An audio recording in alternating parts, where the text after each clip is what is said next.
Hai, Assalamualaikum. This is Otan speaking. Selamat datang di channel Resiko. Kali ini saya akan membahas sisi terang pekerja seks komersial atau dunia prostitusi ya. Jangan lupa tonton sampai habis biar nggak salah paham.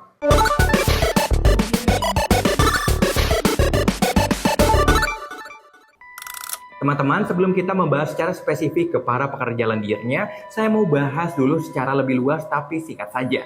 Jadi teman-teman, prostitusi dalam hal ini dimaknai praktik seksual yang secara umum dengan bukan pasangan, dengan imbalan, pembayaran langsung dengan berupa uang atau barang berharga lainnya. Nah, penjajah praktik seksualnya yang sering dikenal dengan pelacur bisa jadi merupakan seorang perempuan atau laki-laki atau bahkan seorang transgender. Secara historis, sebagian besar pelacur adalah wanita dan sebagian besar kliennya adalah pria. Persepsi mengenai prostitusi didasarkan pada nilai-nilai budaya yang berbeda-beda di setiap tempatnya. Di beberapa masyarakat, ada yang menganggap dan menerima pelacur sebagai sebuah profesi yang diakui, sedangkan di tempat lainnya tentu ada yang tidak, bahkan para pelacur demikian dijauhi, dicerca, dan dihukum dengan rajam, penjara, hingga berujung kematian.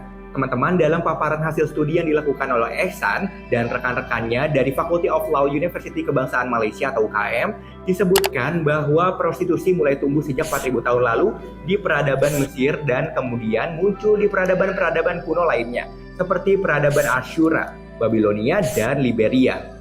Sedangkan menurut catatan Sumeria, prostitusi kali pertama muncul di dunia pada 2400 sebelum Masehi sebagai pekerjaan. Mari perhatikan 3 catatan Sumeria ini.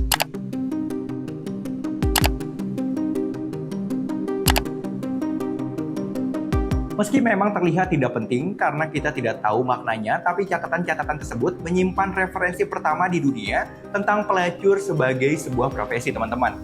Dalam bahasa Sumeria, sebutan untuk pelacur adalah kar, strip kit 3. Dan untuk seorang pelacur profesional disebut geme 2, strip kar, strip kit 3. Karena kata geme dimaknai seorang pekerja, pelayan, atau budak perempuan yang mana menunjukkan status profesionalnya. Dari catatan-catatan tersebut, terdapat 7 nama pelacur terkenal pada masanya, hanya saja 1 nama tidak bisa terbaca sehingga menyisakan 6 nama lainnya. Salah satunya bernama An Muda, yang bisa disebut sebagai salah satu pelacur pertama dalam sejarah, teman-teman. Nah, sekarang kita geser ya ke sejarah prostitusi bagian dunia yang lain. Jadi di sebagian besar negara Asia dan Timur Tengah, prostitusi adalah tindakan ilegal namun ditoleransi secara luas.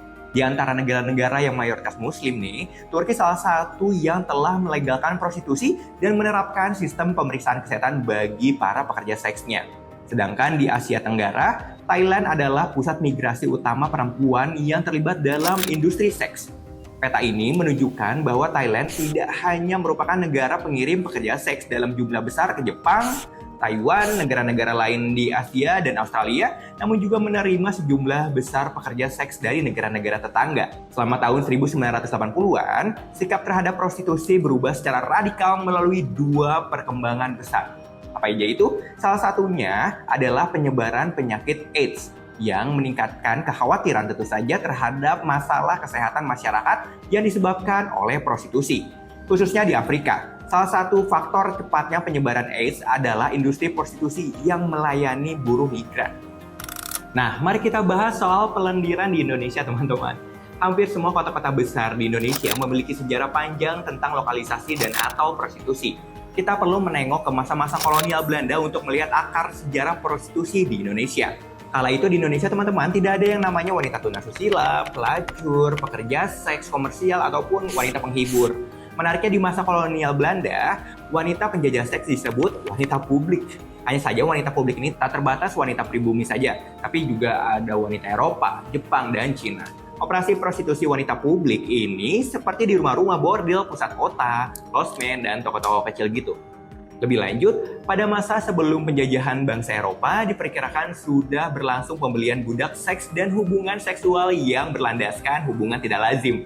Dalam sejarahnya, teman-teman, para raja di Jawa yang memiliki tempat kosong di istananya dominan menggunakannya sebagai tempat para selir. Serat Centini, sebuah manuskrip Jawa dari awal abad ke-19 berisi mengenai bisnis prostitusi yang berlangsung di Jawa Tengah dan Yogyakarta. Di dalam manuskrip itu dijelaskan berbagai posisi dan teknik seksual yang dikuasai oleh para pelacur di Jawa. Lalu, pada periode awal kolonial Belanda, pria-pria Eropa yang ingin memuaskan hasratnya biasanya akan mulai mempekerjakan pelacur atau selir dari wanita pribumi. Meski memang prostitusi di Indonesia dianggap sebagai kejahatan moral dan melawan hukum, serta para pekerjanya dijauhi, nyatanya para pekerja lendir memiliki sisi terang atau sisi positif dalam kemerdekaan Indonesia. Dan hal itu mendapat pengakuan khusus langsung dari Presiden pertama Indonesia, Soekarno.